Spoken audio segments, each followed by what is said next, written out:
So have you ever looked around and just wondered why so many of our public systems, our roads, our schools, all those essential services, seem to be in this constant state of, well, disrepair?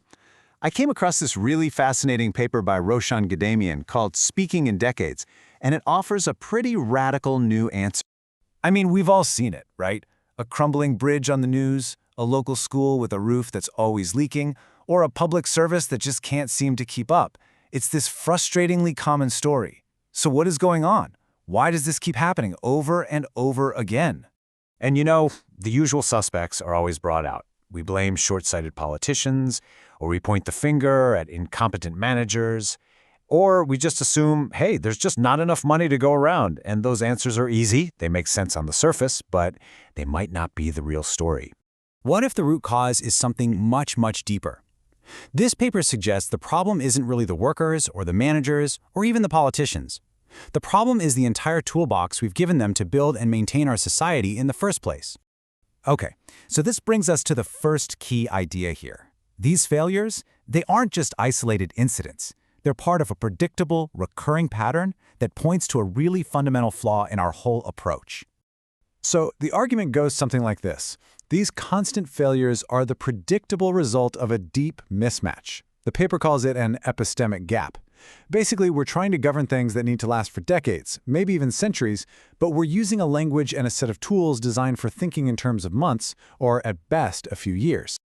So what's actually inside this wrong toolbox we keep talking about? Let's pop it open and take a closer look at the standard instruments of public finance and see what they're really designed to do. So public finance basically gives us four main tools. You've got budgets, which govern the annual flows of money. Then there's debt, which handles liabilities. You have grants, which are for specific one-off events. And finally, contracts, which manage defined transactions. Are you noticing a pattern here? Every single one of them is built for the short term. And this, right here, illustrates the core problem so brilliantly. Each of these tools is perfectly good at what it does, but not a single one of them is built to govern the most important feature of a bridge or a school system: its need to persist, its need to be renewed over time. There's literally a missing category in our thinking. So what happens when you try to force a long-term problem into a short-term box? Well, you get what the paper calls a categorical misfit, and the consequences, they're both predictable and incredibly damaging. Let's look at a perfect example. We have a water system that needs to last for a century, right? It requires constant, steady renewal to keep working. But how do we manage it? With an annual budget.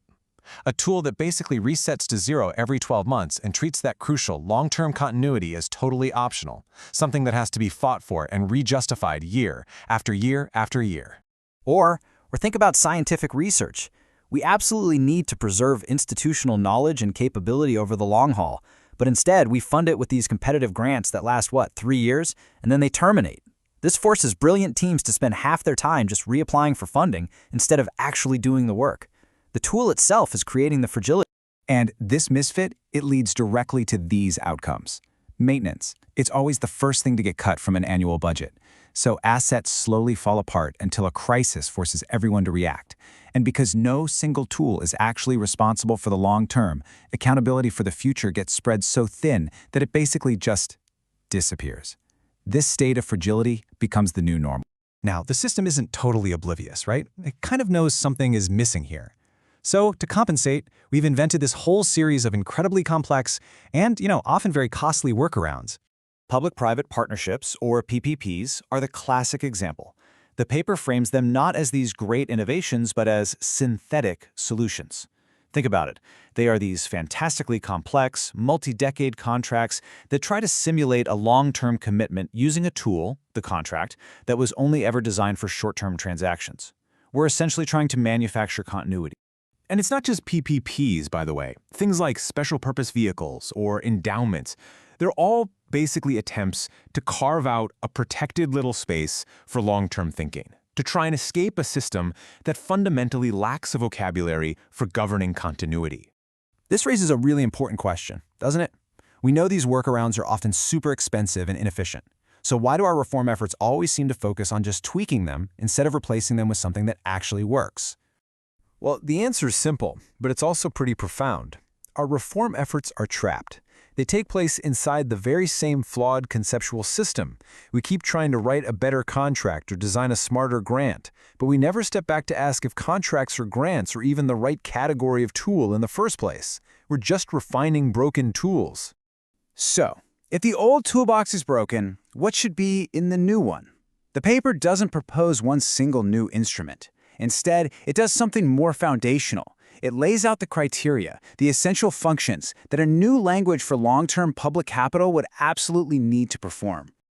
Okay, so here's what it needs. First, it has to treat continuity as a primary goal, not some afterthought. It needs to operate on the timeline of the asset's mission, its real-world lifespan, not some political or fiscal calendar. It has to insulate that essential renewal from short-term volatility, preserve public control, and, this is crucial, it has to remain transparent and understandable to the public it's supposed to be serving. This quote from the paper really says it all. The problem isn't just that our systems fail. It's that we literally lack the words, the concepts, to build them to succeed in the first place.